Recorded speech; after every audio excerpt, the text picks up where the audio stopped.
Bersama saya, Lady Trialdi, kita akan mulai pembahasan mengenai analisis statik dalam ilmu ekonomi. Pada kesempatan ini, kita akan mempelajari bagaimana melakukan analisis statik pada kasus-kasus ekonomi berikut menggunakan pendekatan substitusi atau eliminasi dan grafis. Dua kasus pertama adalah contoh kasus pada konteks mikroekonomi, sedangkan kasus terakhir adalah contoh kasus pada konteks makroekonomi. Silakan pause videonya jika ada persamaan, grafik, ataupun penjelasan yang membutuhkan pengamatan lebih seksama. Seperti yang telah saya jelaskan di video pengantar sebelumnya, analisis statik adalah analisis yang digunakan untuk melihat keadaan ekonomi pada satu titik waktu tertentu.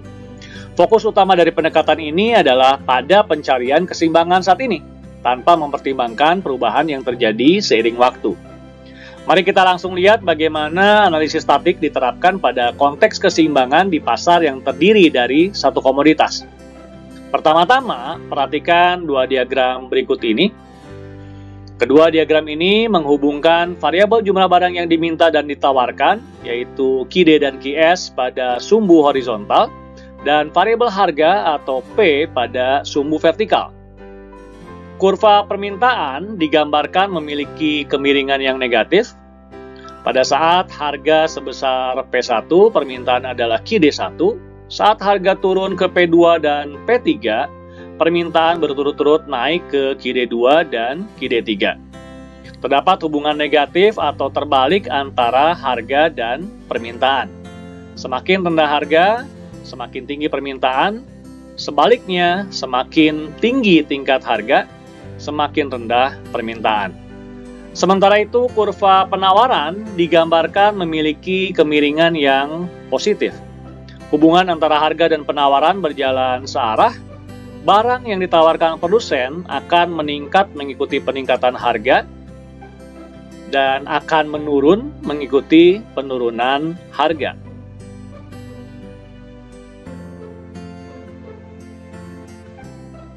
Sekarang, mari kita gabungkan kurva permintaan dan penawaran dalam satu diagram yang sama.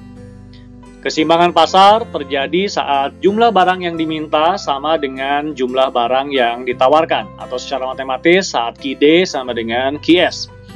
Dalam diagram, kondisi tersebut terjadi saat kurva permintaan berpotongan dengan kurva penawaran.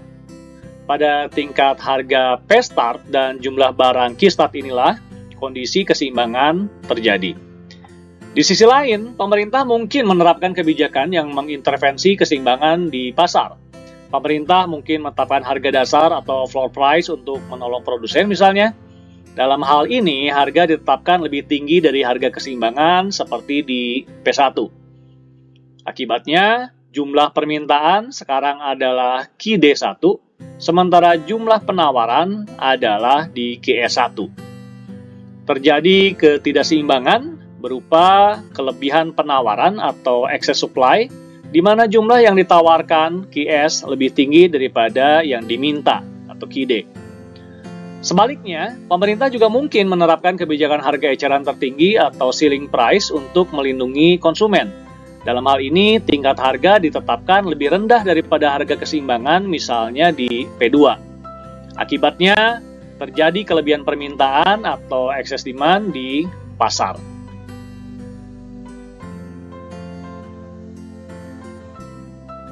Sekarang, mari kita coba lakukan analisis statik menggunakan contoh matematis.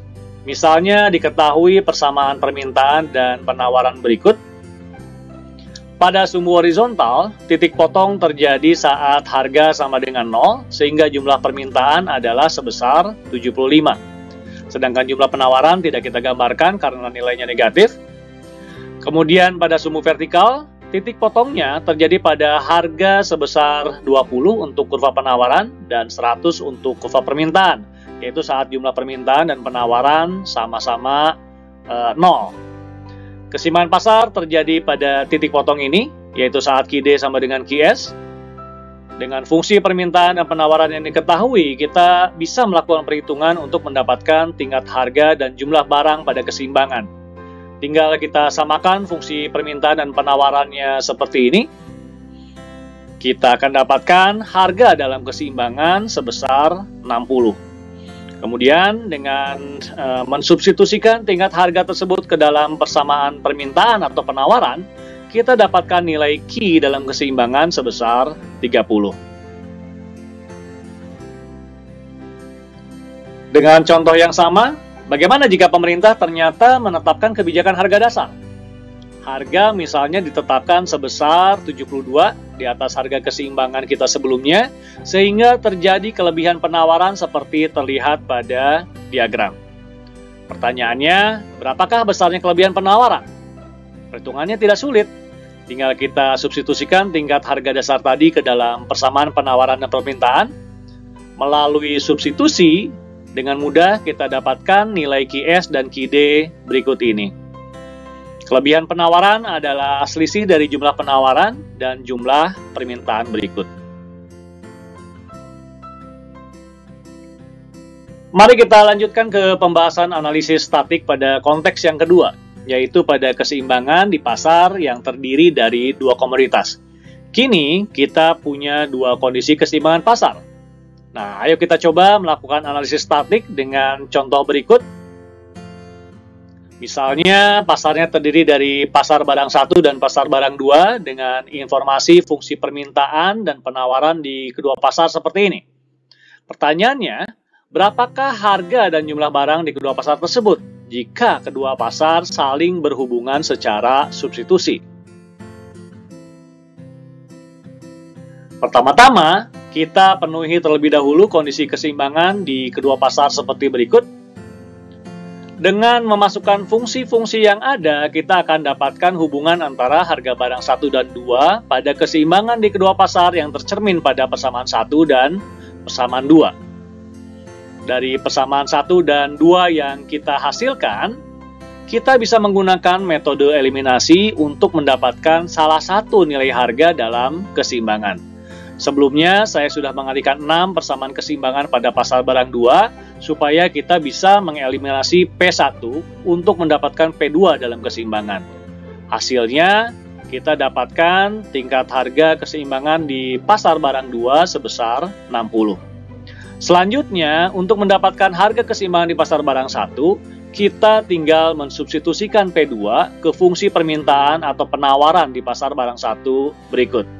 Setelah mengetahui P1 dan P2 dalam keseimbangan, menentukan jumlah barang 1 dan 2 dalam keseimbangan juga bisa dilakukan dengan metode substitusi yang sama pada fungsi permintaan atau penawaran di kedua pasar.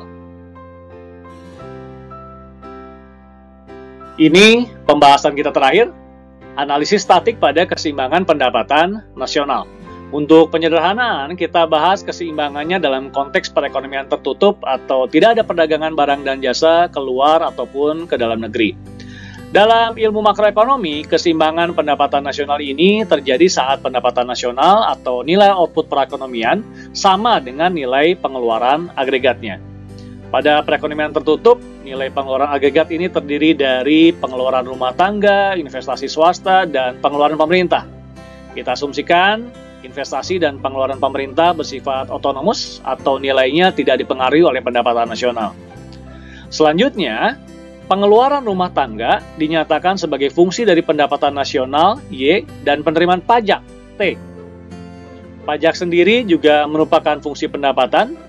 Dalam sistem persamaan ini, kita juga memiliki koefisien dan konstanta yang diwakili oleh A, B, dan T. Untuk menemukan nilai keseimbangan pendapatan nasional, kita dapat menggunakan metode substitusi sederhana. Ini adalah persamaan pendapatan setelah nilai C dan T kita substitusikan dari dua persamaan terakhir, beserta penjabaran dan penyederhanaannya. Hasilnya, kita bisa dapatkan reduced form atau formula sederhana dari tingkat keseimbangan pendapatan nasional berikut. Secara grafis, hubungan tingkat pendapatan dan pengeluaran agregat dapat digambarkan dalam diagram berikut. Ini adalah kurva pengeluaran agregat yang merupakan fungsi positif dari pendapatan. Ingat, konsumsi rumah tangga dipengaruhi secara langsung oleh pendapatan dan secara tidak langsung melalui pajak. Garis 45 derajat ini adalah garis bantu yang setiap titiknya menghasilkan kondisi Y sama dengan AE. Nah, kemudian keseimbangan pendapatan nasional terjadi pada salah satu titik di garis ini, yaitu ketika kurva AE sebelumnya memotong garis 45 derajat, menghasilkan salah satu titik Y sama dengan AE. Mari kita coba menemukan keseimbangan pendapatan nasional dengan contoh hipotetikal. Misalnya diketahui nilai-nilai eksogen dari persamaan berikut. Dengan menggunakan reduced form sebelumnya, nilai keseimbangan pendapatan nasional dapat dihitung. Tinggal memasukkan seluruh informasi yang ada, kita dapatkan nilai keseimbangan pendapatan adalah sebesar 240. Melalui substitusi nilai keseimbangan pendapatan nasional tersebut pada dua fungsi terakhir, tingkat pajak dan tingkat konsumsi rumah tangga dalam keseimbangan juga berturut-turut dapat diperoleh. Dalam diagram, keseimbangan pendapatan nasional bisa digambarkan sebagai berikut. Nilai pengeluaran agregat sebesar 96 pada titik potong sumbu vertikal merupakan penjumlahan seluruh konstanta termasuk pengeluaran-pengeluaran otonomus yang nilainya tidak dipengaruhi oleh nilai pendapatan nasional. Sementara itu, titik keseimbangan menghasilkan Y dan E sebesar 240 sesuai dengan hasil perhitungan. Baik, demikian video pembelajaran kita kali ini. Kita telah mempelajari dasar-dasar analisis statik dan bagaimana metode substitusi atau eliminasi serta grafis digunakan untuk memahami dan menemukan titik keseimbangan di pasar satu komoditas, pasar dua komoditas, dan di keseimbangan pendapatan nasional. Pada video berikutnya, kita akan melanjutkan pembahasan mengenai analisis statik ini, namun dengan pendekatan yang berbeda, pendekatan matriks. Terima kasih sudah sabar menyimak. Sampai jumpa pada pembelajaran selanjutnya.